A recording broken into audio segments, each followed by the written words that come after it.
morning. I'm Kelsey Webb. Here's what's happening at 8:32. 70 West in downtown Columbus at 71 remains closed for the morning rush hour after a crane hit power lines last night, injuring the operator.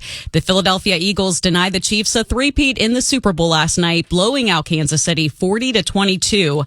A New Albany megachurch is being investigated for sex abuse allegations. At least 11 women have claimed they were assaulted by the son of the pastors at Faith Life Church. And that's what's happening on this Monday morning. I'm Kelsey Webb. Now back to the WNCI Morning Zoo.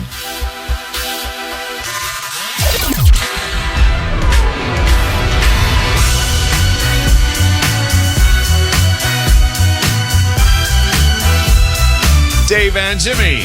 This is the corrections portion of the show where we clear up mistakes we made earlier.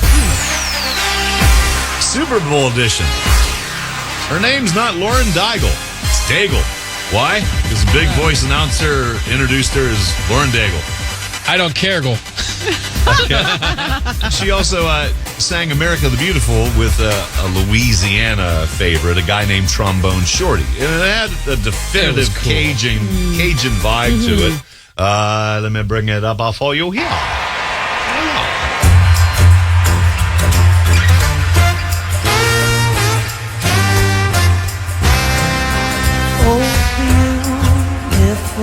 For spacious skies, for amber waves of... That's cool. It's very cool. Would have never expected it in a million years. No. If you would have told me on paper this is what they were going to do, I'd say, okay, fine. Actually more satisfying than the Super Bowl halftime show. Now, if you have a commenter, or if you're a commentator, or some goofus like us on the radio, or on social media, and they're saying they wouldn't necessarily weren't really moved by the Kendrick Lamar thing, it has nothing to do with racism. I said this earlier. It's not his fault. He sang his music. The people above him that picked and said, yeah, that's going to be a mainstream award winner, they need to really check themselves. I mean, he did the best version of his music that he could.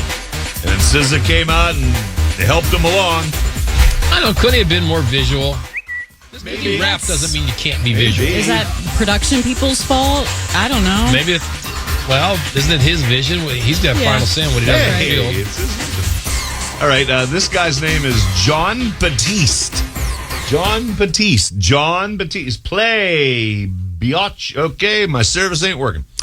He did the national anthem. I got it. You want it? You got to give it to me then. Well, give me 1 second to get John Batiste. Yep. Yeah, and your time. Oh, come on, dude. It's not the tip of my hair. It is.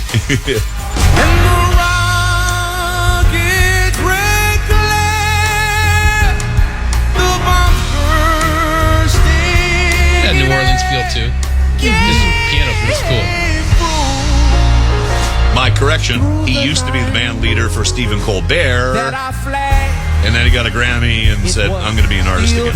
So he's not Pretty doing that good. anymore. And there's a member of Colbert's band right now is a member of OAR.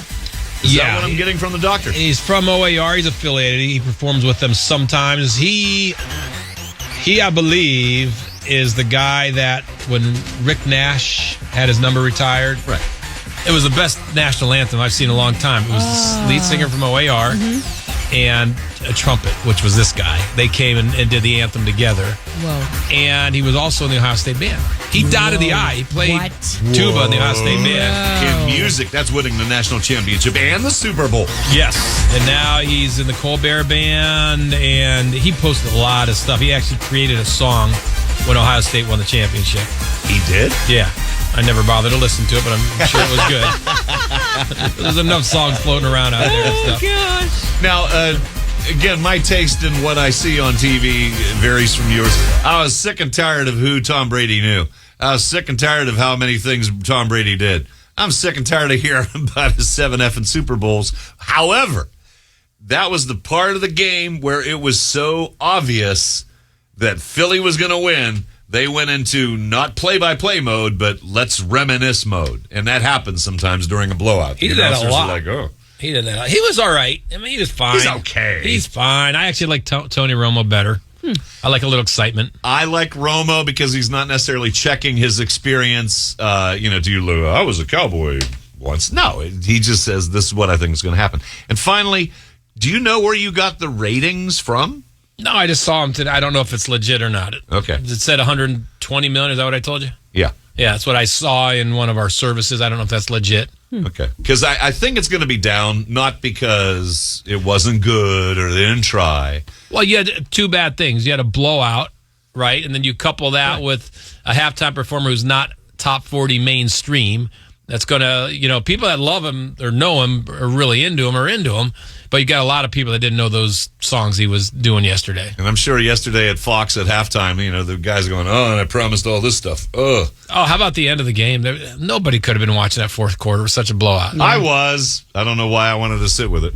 Because with my luck, I would have gone to bed and woken up to the greatest comeback in the history of man. This is Dave and Jimmy. You're listening to the #1 rated morning zoo. With Dave and Jimmy. WNCI. Dave, I see Sabrina Carpenter. No. At the game? Yeah. Was she? No. Oh.